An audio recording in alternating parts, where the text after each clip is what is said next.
Welcome to today's webinar. Our topic for today is the Rehab and Restorative Nursing Partnership in the Patient-Driven Payment Model. My name is Megan Klein and I will facilitate our meeting. Please note, the information contained in this presentation is intended to provide general information but not advice about certain regulations and initiatives. This is not intended as legal or other advice, and each situation may vary depending on the particular facts and circumstances. You should not act upon this information without first consulting qualified legal counsel. Today's webinar will be presented by Christine Busby, Spencer Smith, and Terry Clay. Christine has over 20 years of experience working in the skilled nursing setting. Christine graduated from Trenton State College, now the College of New Jersey, School of Business with a Bachelor's of Science degree in Business Education, and then went on to receive her Master's of Science in Communicative Disorders from the University of Louisville School of Medicine, and her Executive Master of Business Administration from the University of Kentucky and University of Louisville Joint Program. Christine is an active member in the ASHA as well as the Kentucky Speech, Language, and Hearing Association. She serves on the board of NASL and is active with the Kentucky Healthcare Association.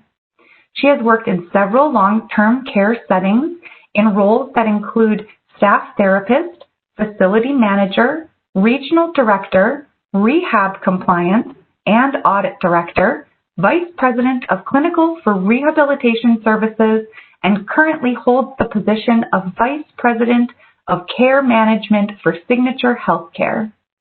Christine has also had the opportunity to be a presenter at the Kentucky Speech, Language, and Hearing Association Convention at the American Speech, Language, and Hearing Association Convention. Spencer Smith is the Vice President of Operations for Signature Rehab Services. Spencer has 20 years of skilled nursing experience working in multiple roles in the therapy environment. Spencer holds an Associate of Applied Science Physical Therapy Assistant from Chattanooga State Community College, a Bachelor's of Business Administration from Bryan College, and an Executive Master of Business Administration Healthcare Leadership from the University of Tennessee. Terry is the Vice President of Strategic Initiatives for Signature Rehab Services. He has 24 years of skilled nursing experiences, is RACCP certified, and is a licensed long-term care administrator. Terry holds a Bachelor of Arts degree in Communication Disorders from Harding University and a Master of Arts degree in Speech-Language Pathology from Louisiana Tech University. He holds his CCCs from the ASHA and is an active member of the Kentucky Speech and Hearing Association. And now, to get us started, please welcome Christine. Good afternoon. As Megan said, my name is Christine Busby, and I'm going to kick off our presentation today. And we're going to share our experiences on the Rehab and Restorative Nursing Partnership that we've experienced since the implementation of PDPM. So to start off, I'm going to give you a little bit of background information about our Rehab and Restorative Partnership.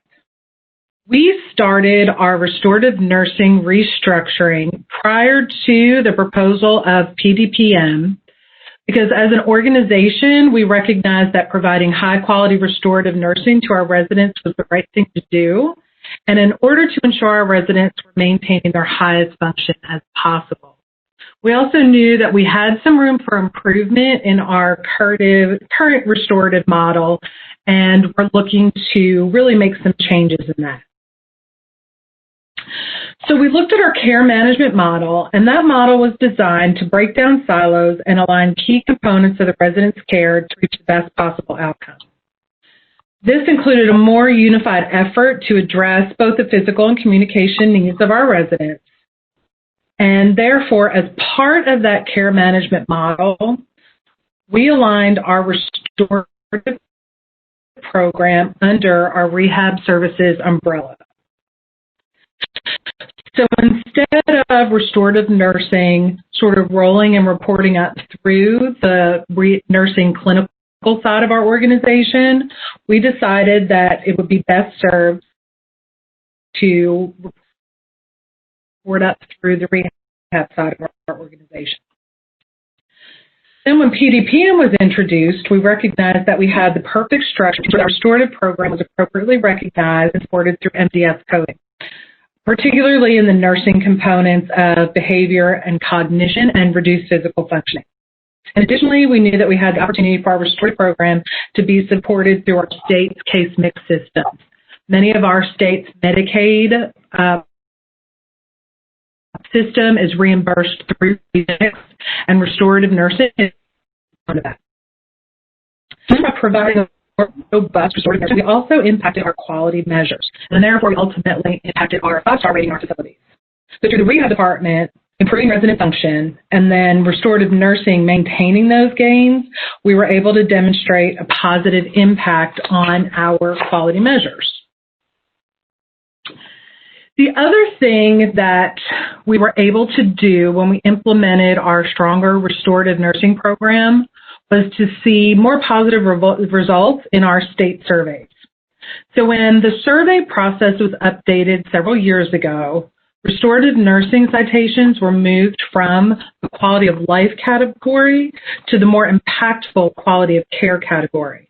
And we were able to avoid quality of care citations in multiple areas by ensuring that our restorative nursing program was functioning properly and addressing our residents' needs. Another area where we saw impact over changing our alignment with restorative was in our nursing staffing.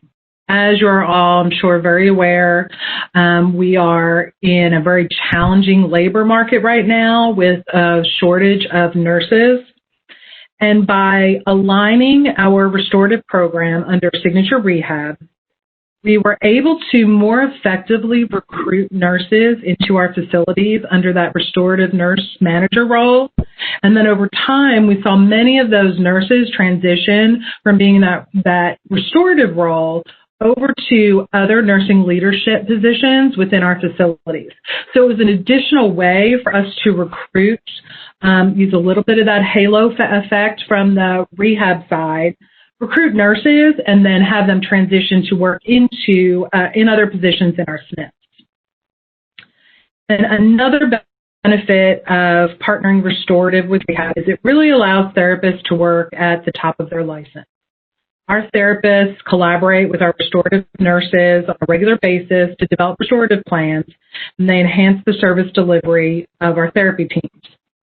So our restorative aides and restorative nurses provide needed practice on skills learned in therapy, and that augments our rehab service delivery. Okay, next slide. So in this slide, you can see this is really the historic model of restorative nursing. This is what I've typically seen in my career. Rehab starts off with treating a resident and really gets the resident back to their prior level of function or meets all of their functional goals. They then work with restorative, pass the resident off to the restorative nursing program for additional services and to really ensure that the resident is able to maintain those gains that were made of therapy. Usually a DON or nursing manages that program.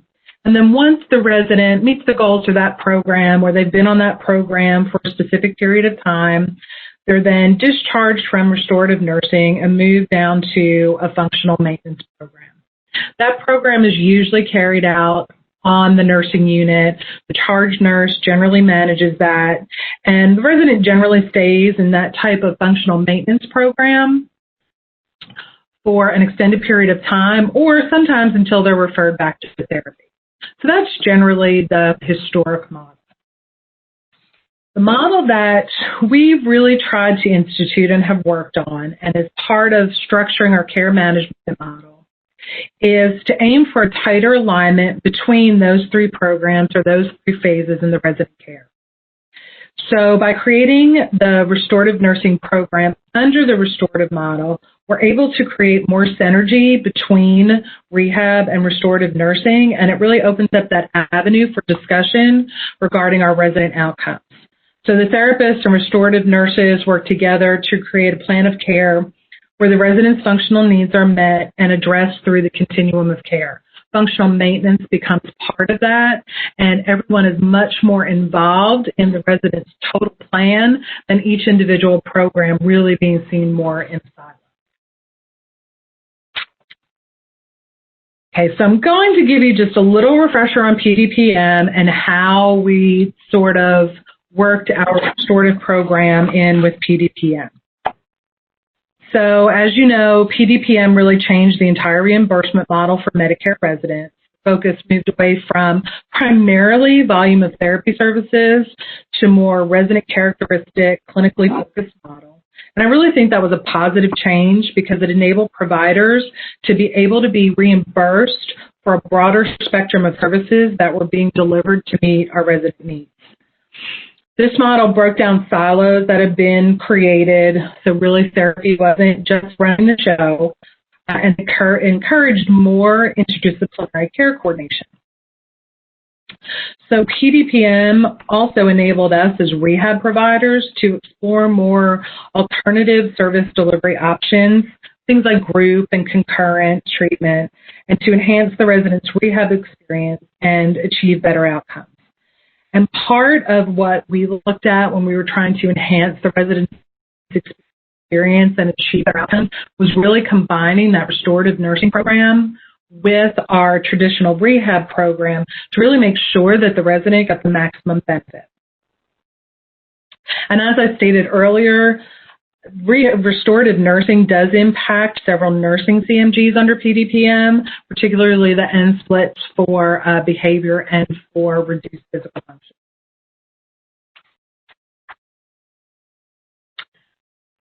So when we looked at making sure that we had all of the components in place for our restorative nursing program, we, of course, went to the source document, to the RAI manual, to make sure that we were following all the guidelines, that we were providing appropriate training to our staff.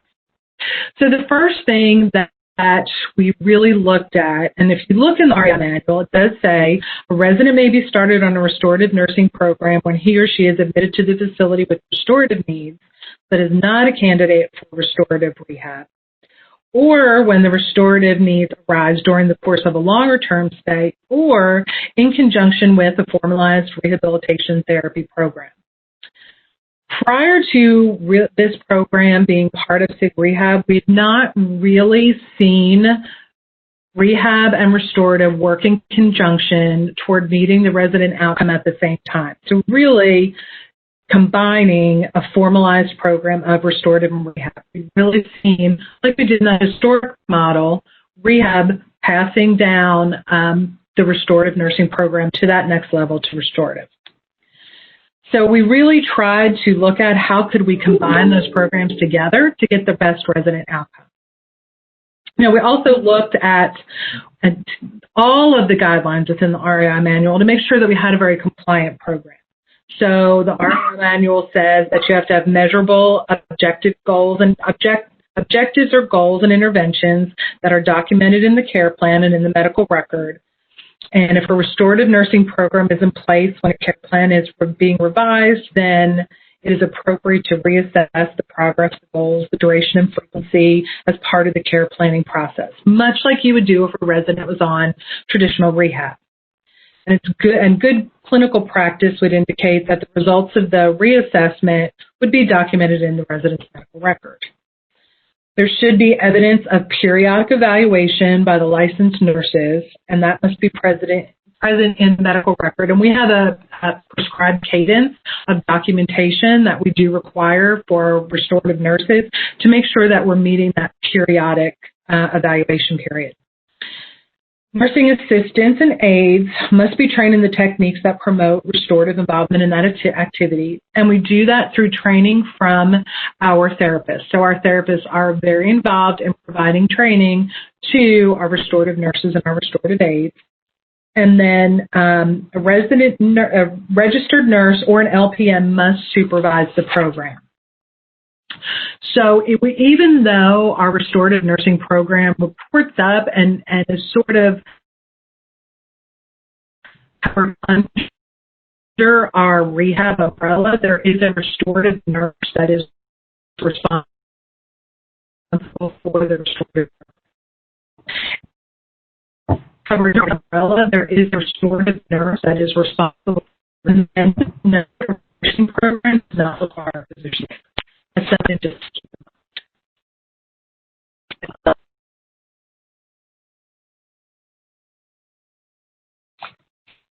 mind. I'm going to go ahead. Our restorative nursing program, this slide, are the restorative nursing programs that are covered under Section O on the MDS.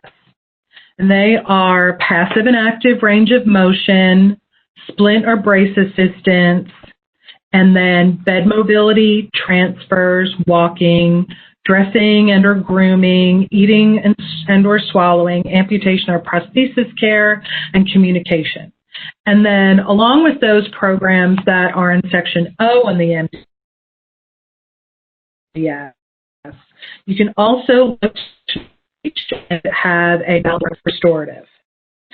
For RII guidelines for capture of that restorative nursing category, you must have 2 restorative nursing programs, and each program must be at least 15 minutes in length per day, 6 days a week.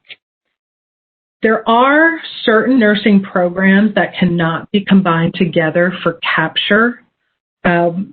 Those programs, for example, are active and passive range of motion. Active and passive range of motion, when each are performed, are really only counted as one restorative nursing program.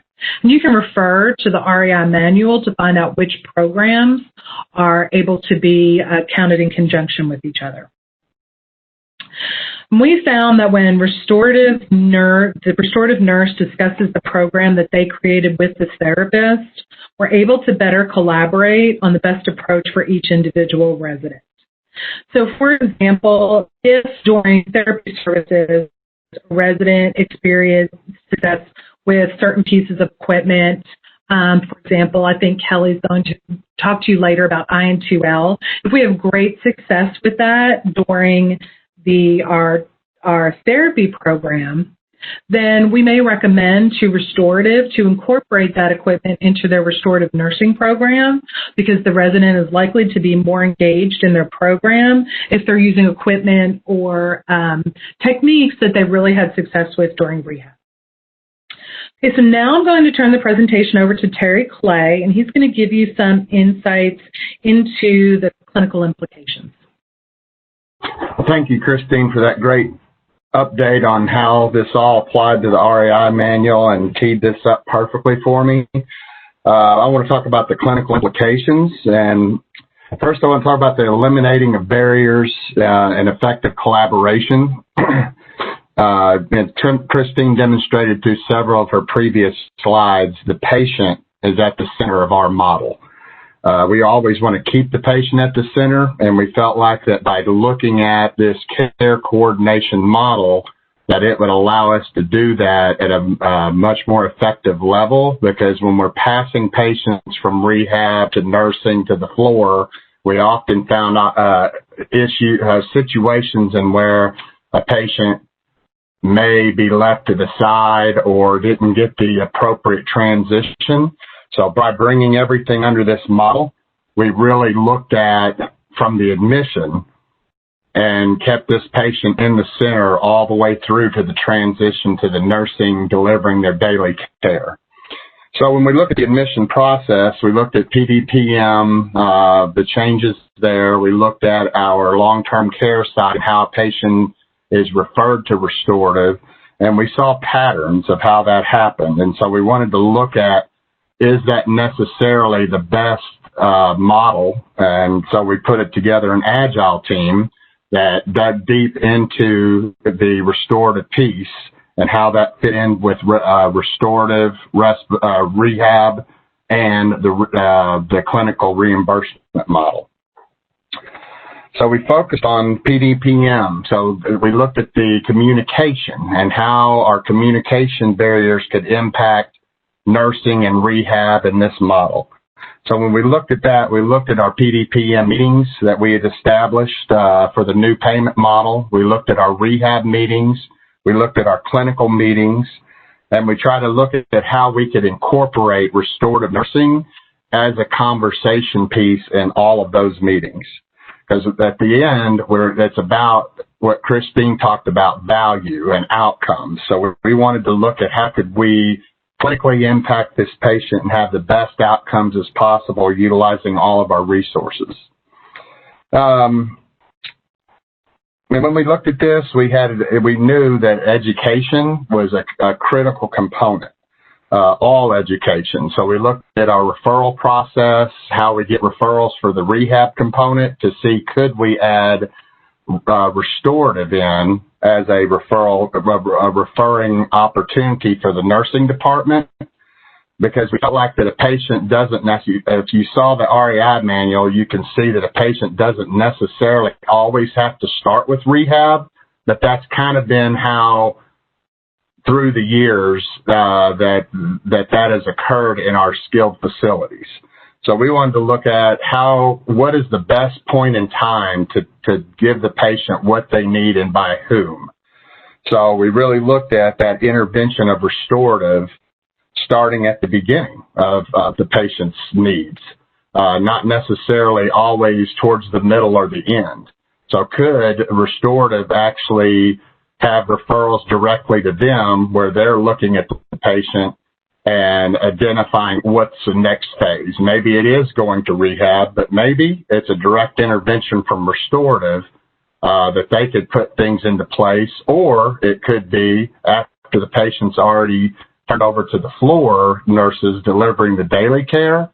Is there something we need to intervene there to make quality of life and patient outcomes better? Next slide, please. All right, so allowing for establishment and training of restorative programs that can impact functional abilities. As I said earlier, we started with an agile team, and this agile team really dug into the whys and looked at our documentation and our treatment protocols, our EMR setup, our training that would be needed. So this agile team broke everything down into a system, people, tools. So we looked at our systems and what we needed to change there. We looked at our people, what education needed to occur, and we looked at our tools and what things we needed to provide to make this program a success.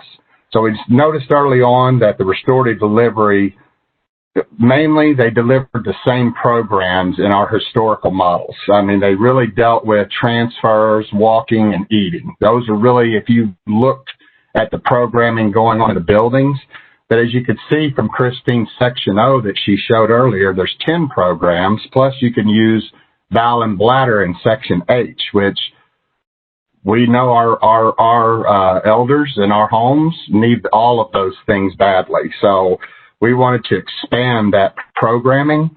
So we used our clinical rehab teams, and they really helped tie that together for the restorative nursing and the rehab and how they could work together to establish this great programming, and then what would be the education around that to increase everyone's understanding and to achieve these functional outcomes that we wanted to see. So we looked at more of the programmings like communication, bowel and bladder, oral rehab. Even though oral rehab is not a program restorative can teach, how could that fit into communication? So we looked at positioning. Some of those programs like that come out of rehab, they're not necessarily a restorative nursing program, but how do they fit into what the REI manual would say would be part of that restorative nursing program?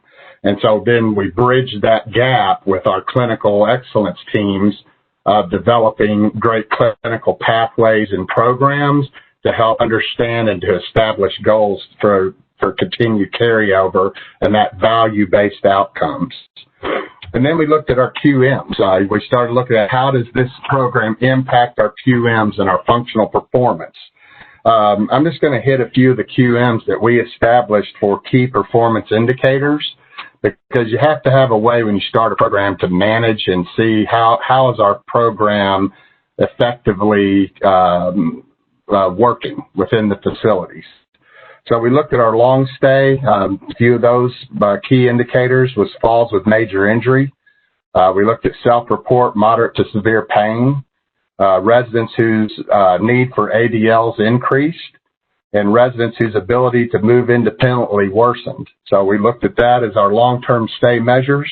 Then we looked at short-term stay measures, our percent made of improvement in functioning, self-report, mood, or moderate to severe pain, and new or worsened pressure ulcers, all key indicators of how our programming would work. And then we looked at other ones that necessarily that our company looks at, that most companies will, as far as like weight loss, things like that, incontinence, bowel and bladder, things like that. And we also looked at return to hospital, because we felt like by having a great rehab, restorative, clinical program and keeping this patient in the middle, that we would be proactive and not reactive, and we could start preventing patients that would return to hospital or have major declines that would impact these QMs. Okay, next slide, Spencer. All right, so when we're looking at these clinical indicators, these first 2 points, therapist roles to educate and assist restorative nurse manager, and identifying when resident is not a therapy candidate and needs restorative. So on those, we really wanted to look at the front end of the program. We spent a lot of time with restorative nursing aides truly understanding what rehab does, and rehab truly understanding what restorative does. We kind of think that sometimes they know those things, but actually we found that a lot of education was needed on the front end to truly understand what each discipline does and where they intervene in this the model that we've established. And Christine mentioned this earlier about having therapists work at the top of their license. This is a value versus a volume-based payment system. So we really wanted to look at how can we maximize our value of our therapists and have them working really at the top of their license, but then have therapists, our restorative aides, participating along the way, because we have a lot of patients that have a progressive diagnosis, and we knew that if we could have restorative partnering with rehab and restorative doing some of the more repetitive, non-skilled things, we know that in progressive diseases, repetition really helps a patient with their outcomes. But that may not necessarily be a skilled intervention that therapy can do. So how can we work together as a therapy extender or a therapy component to help with these value outcomes? So in that process, by looking at that, the why we really focused on with our restorative nursing, having them understand why it's so critical that they screen the patients quarterly. So we didn't have a screening tool in our EMR, so we added a screening tool, and we have restorative now on a quarterly cadence with the MDS, looking at our assessments and looking at the patient and saying, okay, could this patient need restorative intervention right now, or do they need to go to rehab, or is it a functional maintenance program improvement on the floor that would help their outcome? So we have a constant eyes looking at these patients. Then we looked in our EMR. If you look back at Christine's RAI guidelines, an evaluation is necessary, or an assessment they call it. But we've set up a restorative nursing assessment/evaluation. We also set up progress notes. We set up care plans to help them to establish the plan of care. So we made the program more formalized in the fact that we really looked at our EMR and how we could get all the appropriate documentation to support the services, plus support our rehab services. So the transition from rehab to restorative, that was previously more of the therapist wrote up the plan and handed it to the restorative team, and then they implemented the plan. And we wanted to change that model where therapy still makes that referral and they still make those recommendations.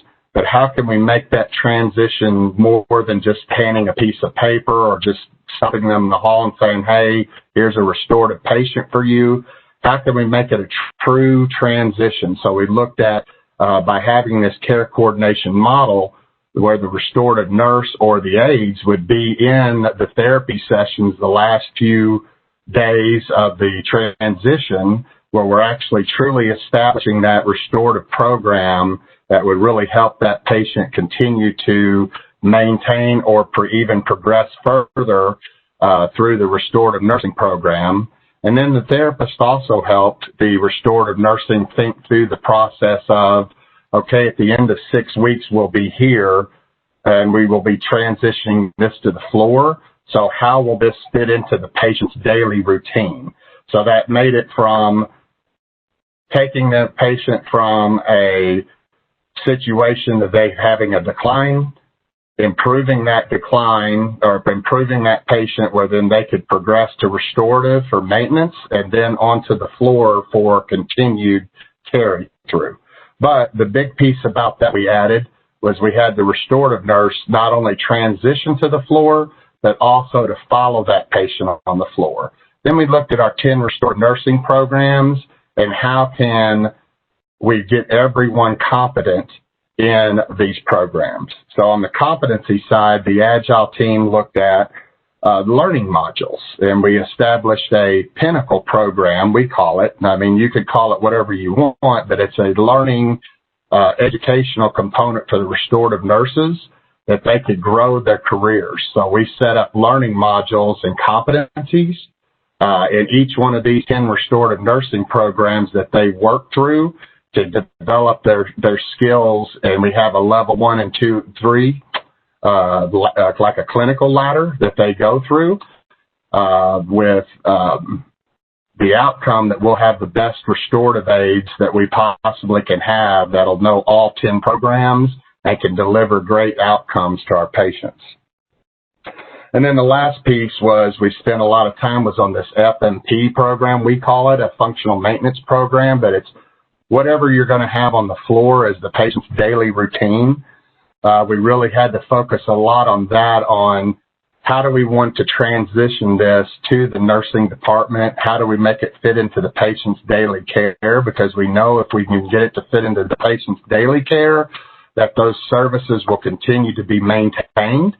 So we really looked at that heavily, and then we looked at how can we monitor that patient on past restorative, where they're not on our caseload for restorative, but yet we're still monitoring them as they transition to that floor. So if we set a plan up that wasn't quite fitting into the patient's model or into the patient's daily routine, that it would be more of a proactive approach that we would take them right away back into restorative nursing if necessary, or possibly all the way back to therapy if that was necessary. But we're going to intervene at the point where that patient needs the intervention.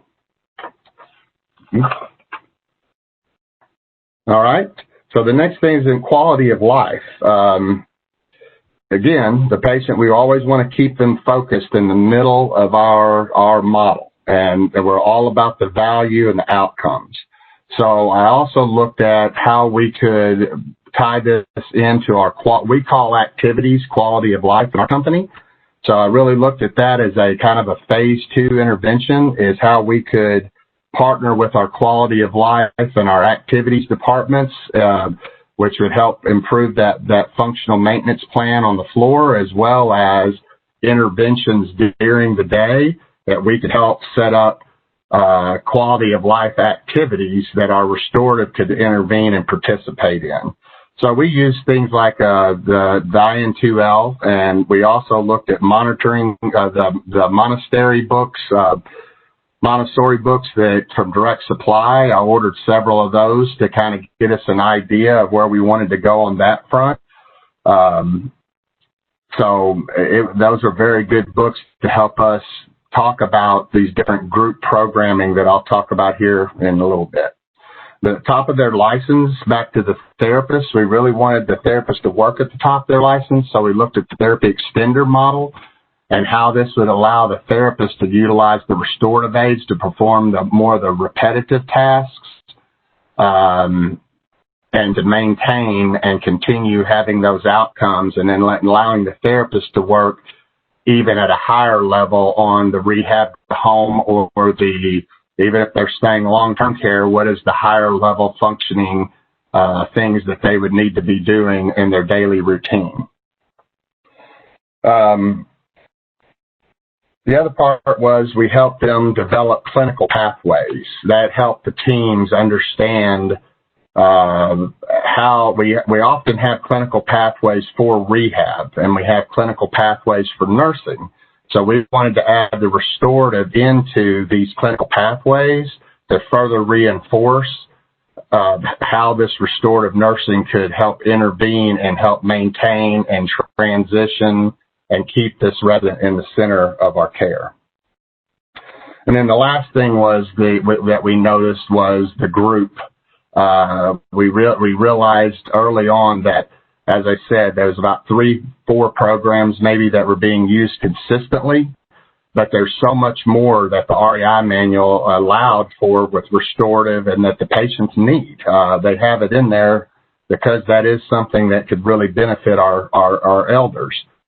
So we had our clinical excellence team from the rehab side really look at group and how they could help look at those programs and help the therapy department and the restorative team understand how we could utilize group intervention to have better outcomes.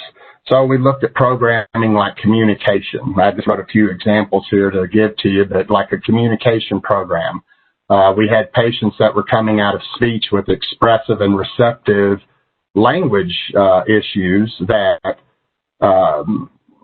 it's a progressive disease, so they may not be able to improve those expressive and receptive abilities, but at what level are they, and how could we help those fit into a group environment so they could work on and continue practicing utilizing their expressive or receptive interventions that were taught by the speech language pathologist or cognitive or oral rehab. You know, how can, if they have a hearing device and they're learning to use that, how could they fit into this group setting and be able to continue practicing and utilizing their device for their oral abilities.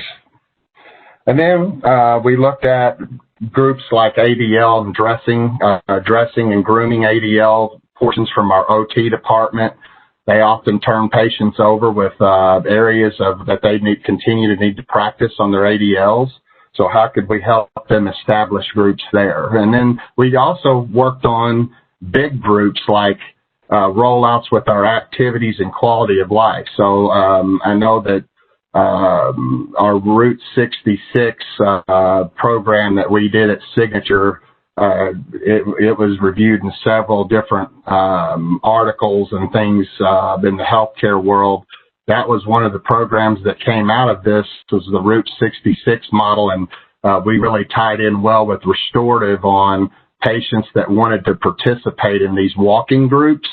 And so the therapist would work with patients.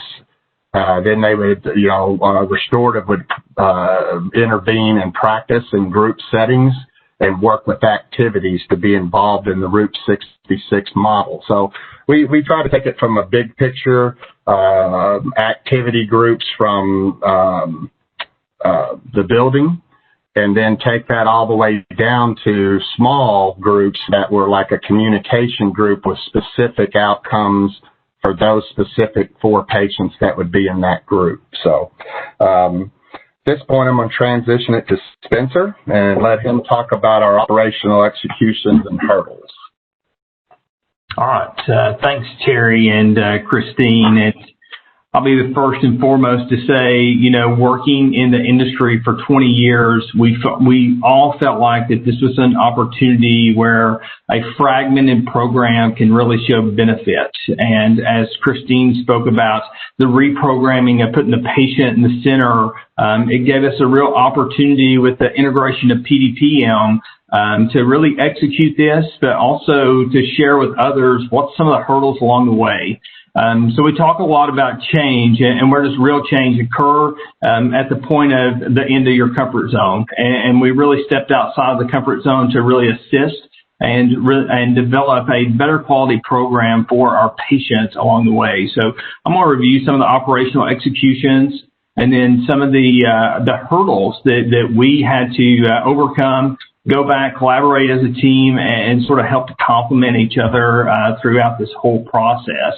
So, as spoken about earlier on some of the slides from Christine and Terry as well, with the integration of the patient-driven payment model, PDPM, in October of last year, we saw the potential for reimbursement capture in those two subcategories of nursing classification. So, behavioral symptoms, cognitive performance, and reduced physical function.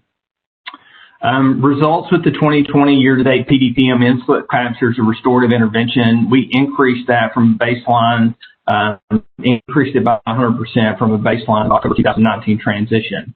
So let me clarify that just a little bit. As many organizations did in preparation for PDPM, we ran a parallel with RUGS 4 to say, where will our patients potentially classify under PDPM as we make that transition across? And where are they currently capturing some of the restorative in-splits with that? Our data revealed we were somewhere around 2%. As we transitioned into PDPM, we increased about 4% with the restorative in-split captures. And it's a continual process improvement. But we have put, as Terry mentioned earlier, a good system in place for communication. We saw some continued improvement as we brought stability to the program and execution. So it's really a cadence of accountability, understanding, and execution and follow through with that. And so we leverage the rehab managers in that aspect as they truly are experts in the data capture, along with the whole IDT team and the care coordination with our MDS partners under that care management role. Moving on down to the other opportunities, as discussed, was case mix index and the impact on service delivery there. Again, two subcategories of the nursing classification: behavioral symptoms, cognitive performance, and then that reduced physical function. Also, depending upon your state specific, the impaired cognition sections with NDS, with the NDS version specific. Our capture results have been significant under the CMI portion for improvement across participating states and portfolios. It's really hard to quantify that for the group, just knowing the diverse group that's on here. And each state is specific and a little bit unique in their case mix setting. But reverting everything back, we look at it as do what's right for the patient, and financially you'll be rewarded for that. And ultimately, on the operational side, we feel like it is improving the quality of the service delivery for the patient. As we shift from into PDPM, we're going from value to volume, but also leveraging downstream service provision at a lower cost setting, maximizing the capabilities of the therapist's function and the nurses as well. And then as we transition people into our long-term care setting, how do we transition from a restorative nursing program into that functional maintenance program for the continuation of that service and maintenance there? Christine hit on earlier about survey results and specifically survey tag F688, that's the mobility tag, and how it moved from quality of life to quality of care. The intent of that regulation is to ensure that the facility provides the services and care and equipment needed to maintain the mobility. So just to review it again, a resident maintains and or improves his or her highest level of range of motion and mobility unless a reduction is clinically avoidable, and a resident with limited range of motion and mobility maintains or improves function unless reduced range of motion and mobility is unavoidable based off that resident's clinical condition.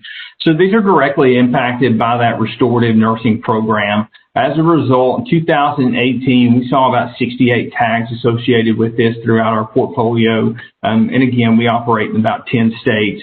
2019, as we integrated the restorative program underneath the Signature Rehab umbrella, we saw that reduced to 1. And as of year-to-date 2020, we're at 0 right now. So directly, restorative impacts this survey tag. Indirectly, it has an impact on many more throughout the process and everything. So we saw a lot of continuity there in that transitional service delivery from rehab to restorative and even onto the floor. All right, let me talk about operational hurdles just for a minute. So labor management was one of the big things, right? So let me talk about an operational half-wall with that nursing partnership and therapy guidance for that consistent service delivery. So as Christine talked about earlier in the RAI manual, this is a nursing program, but we sort of operate in a hybrid model in which we have the nursing or the restorative nurse managers report directly up to our rehab services manager. And then we leverage that in a collaboration with our IDT team.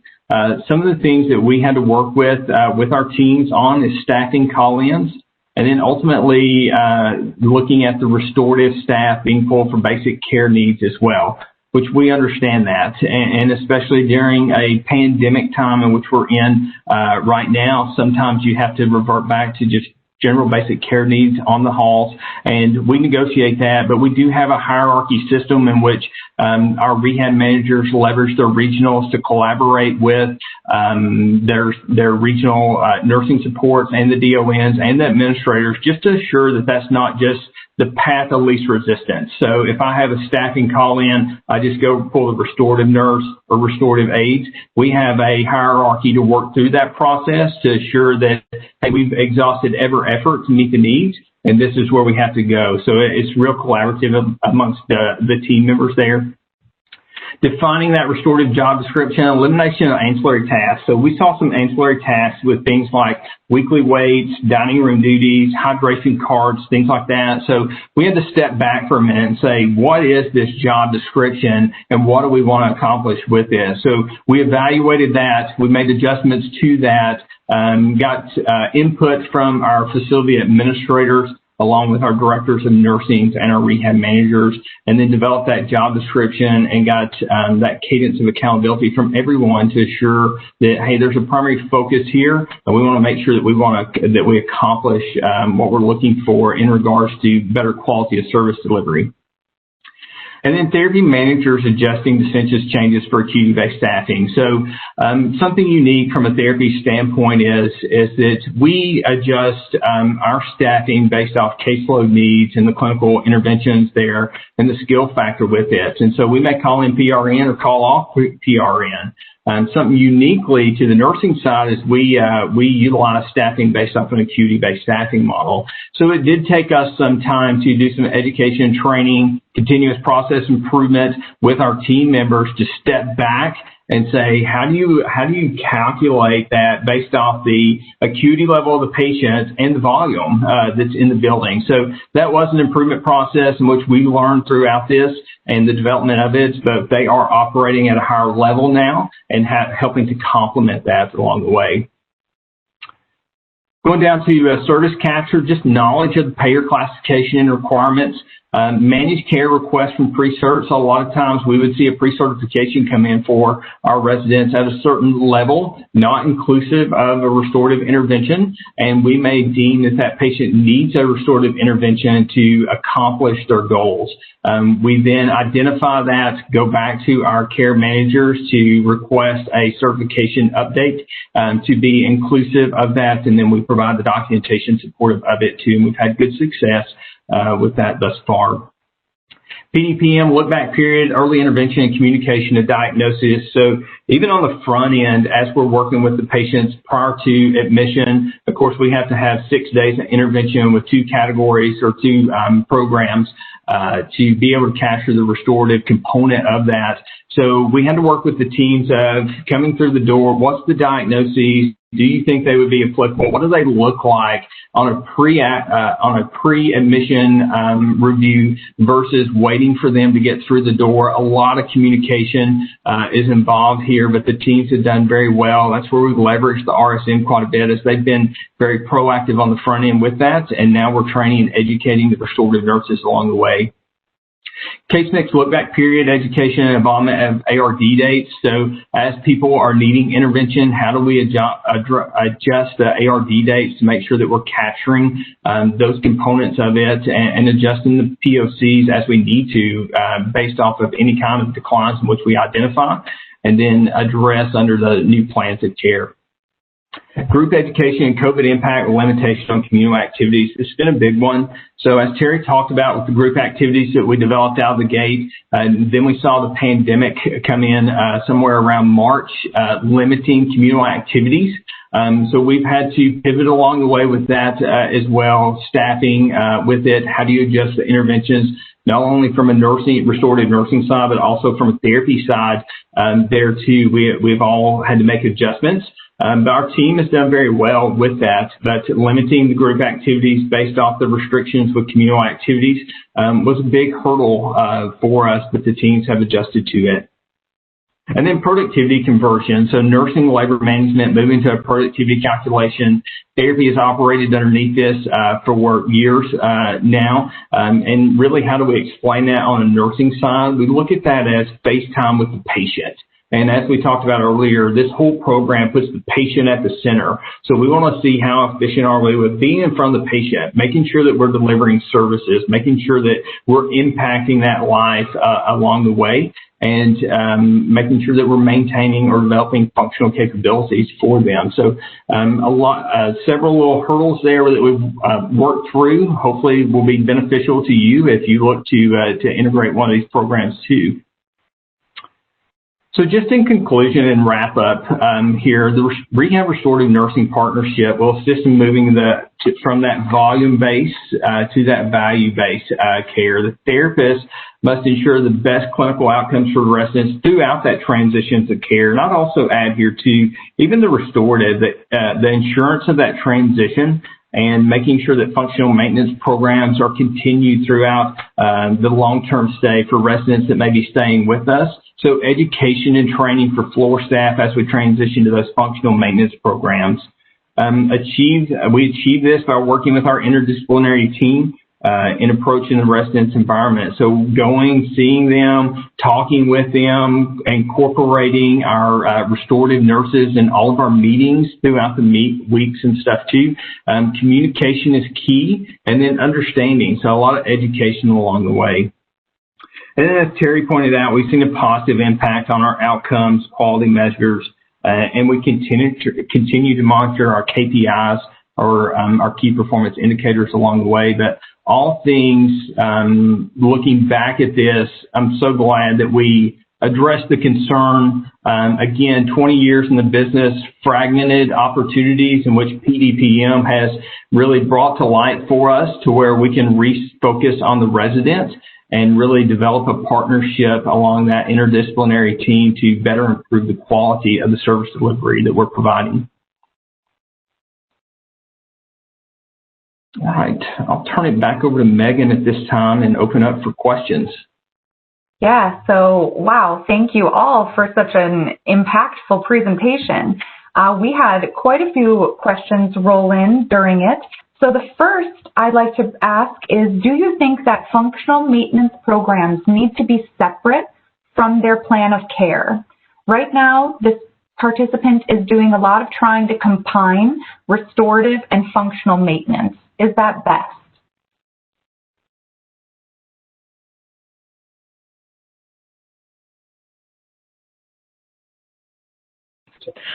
I don't know if it's best or not, but the way that we look at a restorative program is that a restorative program really has objectives or goals that need to be met. So it's a little more formalized than what we would consider the next step down to functional maintenance.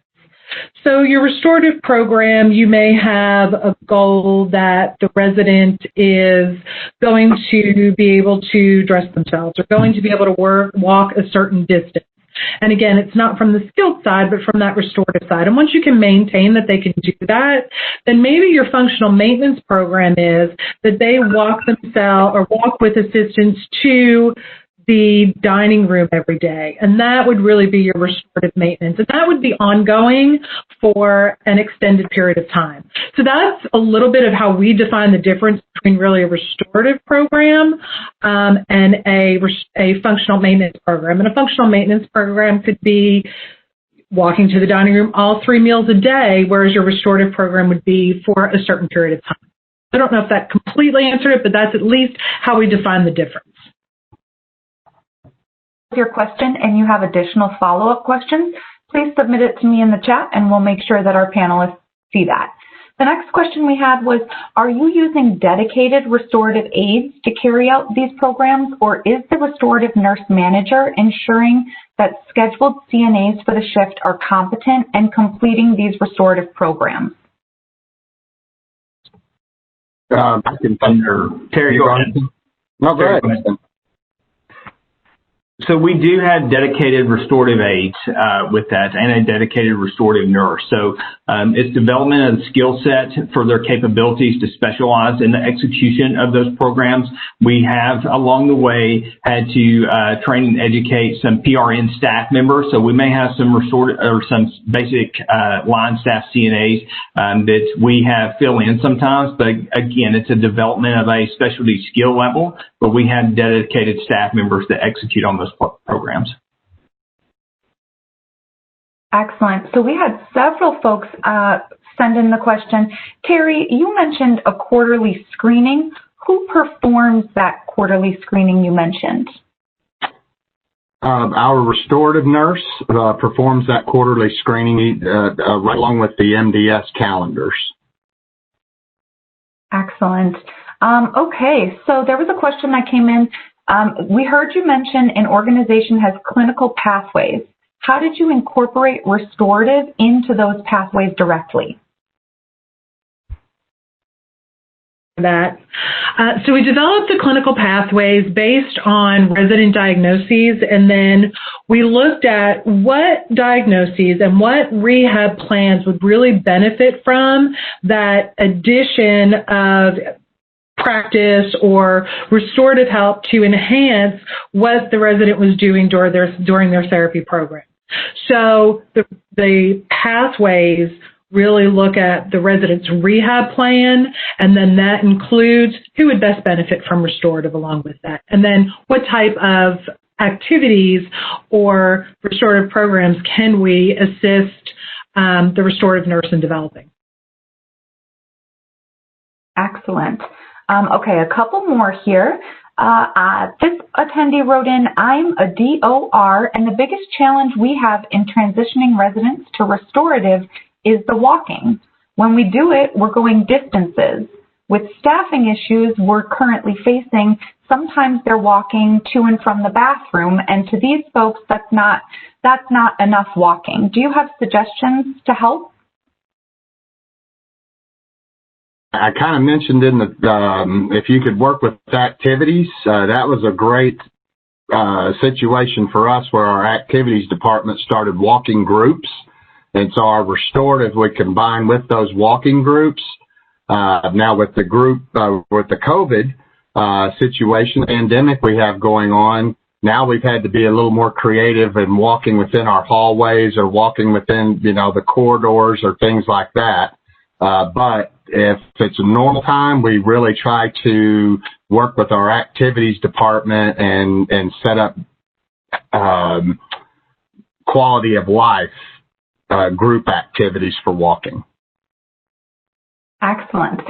Okay, so this one rolled in, and putting aside the obvious patient benefits, do you feel that implementing a true RAI-compliant restorative program ultimately provides equal, if not additional, revenue in excess of the labor costs?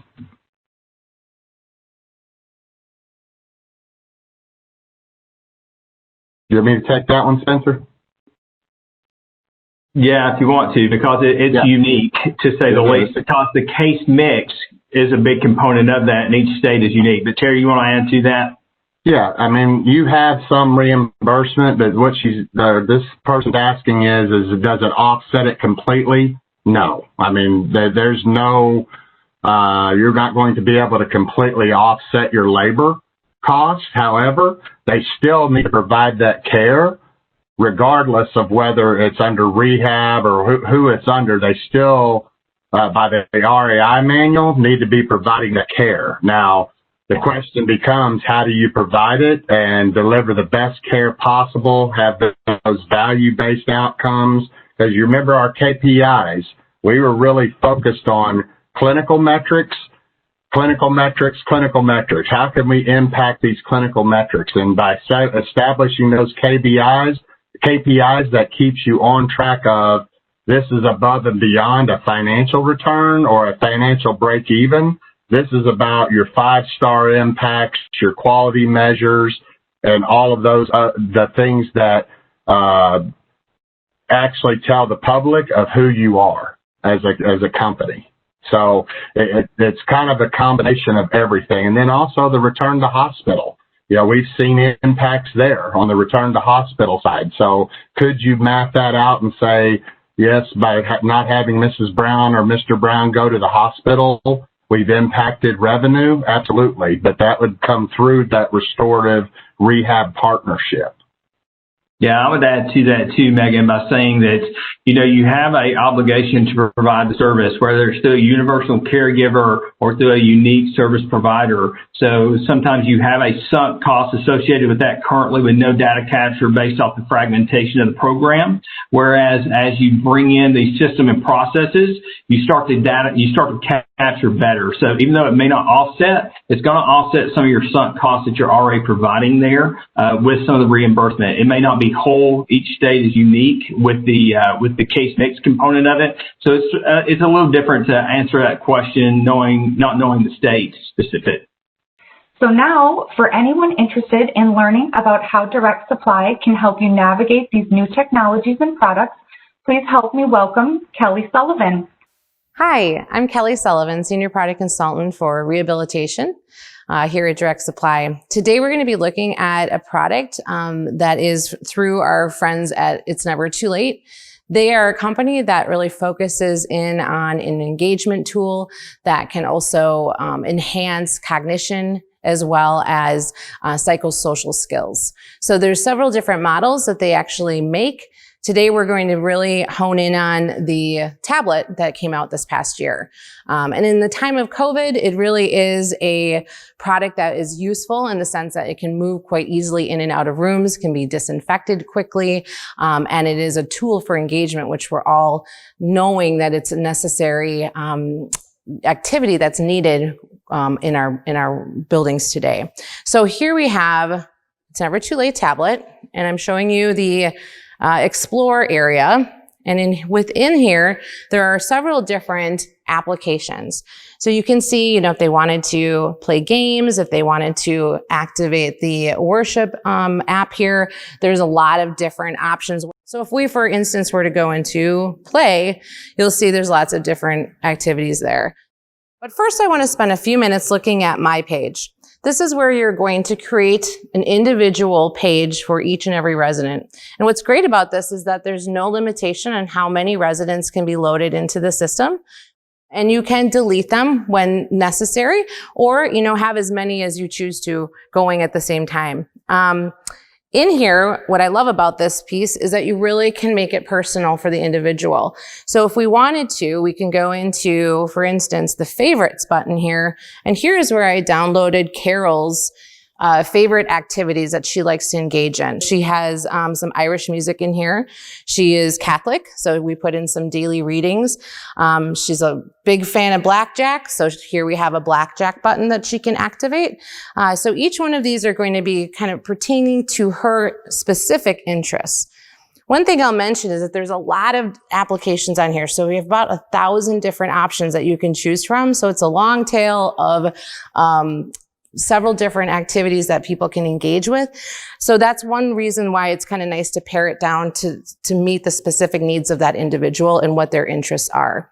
I want to point out also that here under My Contacts, here's where you can house maybe a friend within the community, another resident. You can have them in here as a contact of a family member, like their daughter, son, whomever. If you tap on their contact information, where you can download that picture for them so they can recognize who that person is. There's also an opportunity here for them to message and communicate with each other. So here, the daughter was sending pictures to her mother. The mother sent a message back that immediately connects to the daughter's Android or iPhone or what have you. And so they immediately have that communication happening back and forth through the tablet, which is really nice. Any picture that's sent through the contact message space is going to be directly funneled back into their photos and videos button here. So here she can access any photos that were sent or videos that were sent, perhaps of her grandchildren, and have easy access to it here. If we go back here, we have access to the internet. So if we go here, it pulls up a lot of frequently used internet sites. So YouTube, Google, CNN, and so forth. So anything that, might be of interest to her, we can actually even pull from here, plug it into her favorites, so she doesn't even have to go take that extra step to look through all the various different internet options that they have here. Okay. I'll go back to my page here. And then here we have recently viewed. So what did she recently do in the last day or so? We can, if she wanted to finish a game, or maybe she was in the middle of an activity where she stopped that game in the middle, we can go back to that particular activity right there and under recent. So it's a great little page for every individual that's in your building, because it's personal to them. If we go to Explore, here really is where they can kind of poke around and find some additional things that they may want to tag as a favorite. One thing I want to say is that for this, is really truly meant the tablet for a one-to-one individual-based activity tablet. But it also is really great for therapy too. For instance, if we're working with a speech therapist or an OT for that matter, we could go under play, and under play, I mentioned there's all these games. Well, these games are really particular in the sense that they're going to allow for some memory retention skill sets. It's going to also focus in on patterns and pre-planning and strategy. So there's a lot of cognitive components here with these various different options. If we go to the cardboard, you can see checkers, chess, casino games. That's where I found my blackjack earlier. A slot machine's on here. So there's lots of fun interactive pieces here. If we want to travel, what I like about this is that we can get into some trivia questions. Again, another cognitive component of this product. So here I want to, I'm from Wisconsin, so I'm going to hit Wisconsin and see if I can test my knowledge here under Wisconsin trivia. So here's kind of a fun one to just show you an example. Here's this quiz. What is the Wisconsin state tree? Well, I'm going to say sugar maple, because I know that I like my maple syrup, and I know that we have a lot of maple trees here. So I'll submit that and see if I was right. Yay, I was right. So again, another way to kind of include some cognitive activities as part of this activity-based program. So go back. They have some spotlight options here as well. So you can pull up jukeboxes with music. You can go to different parts of the country. We have other weekly games like crossword puzzles here. We have a resource section here, which is great because if I want to go into, for instance, the Alzheimer's Association, maybe, they want to check out some resources for them. Maybe it's early onset. Maybe they want to look up what's happening currently with the happenings with CMS, as we know that changes consistently. So lots of different good information here as it is kind of talking to the current state of our world. Relaxation, lots of opportunities here too. Just to, pull up a site with some sound. So this just might be for meditation. It might just be a calming effect. Maybe someone is sundowning. Might be another opportunity to get them to a better place so they're not as agitated. So here down below the Explore button is the search bar, and that's where you can type in something of interest so that you can actually find it quite easily and quicker than maybe diving into one of the apps and searching that way. And lastly, on the bottom here, we have the video chat button, and that's where all of your contacts are going to be pulled up. You can hit on that person here, and it will, you can connect with them through like almost like FaceTime, and you enter in your name so that the person on the other end will get a text that they're trying to reach you. They then can answer the call, and you can actually have some face-to-face video chats, and that could be with a family member or a resident in the building. Maybe they want to join an event at their grandson's soccer game. They can join through FaceTime that way or through the video chat button. So lots of different opportunities for interaction for that individual. So I just wanted to touch on a few of those today. As you can see, there's a lot of different opportunities here to encourage engagement, psychosocial engagement in particular, and cognition. So one of the things I do love about this is that mobility piece. I can move it around the building quite easily, and I can disinfect it quite easily and quickly as well.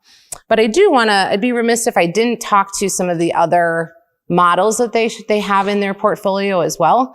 So behind me here is the mobile flex system, and that system is a 23-inch screen.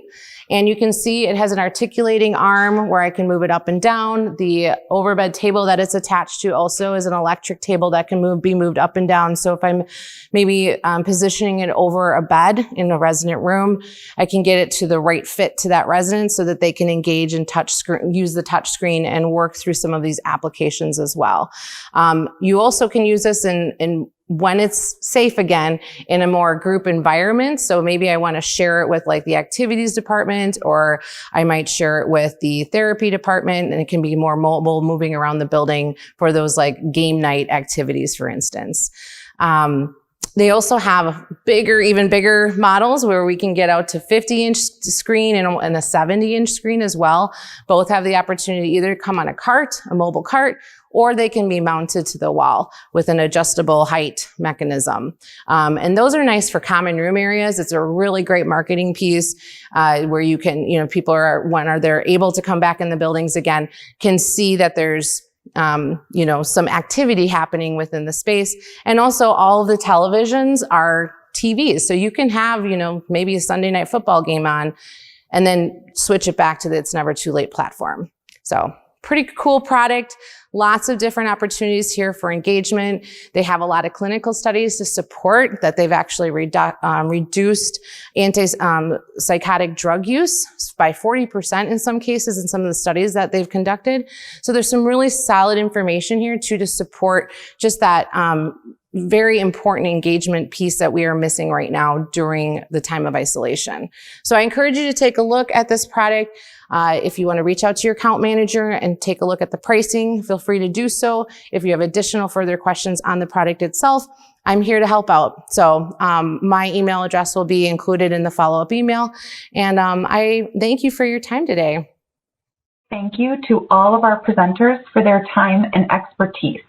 If you have any further questions about the webinar or the items discussed, you can feel free to email us at webinars@directsupply.com. That wraps up everything we have for you today. Thank you so much, and we hope to see you again at another Direct Supply webinar in our future. Thank you so much for joining us.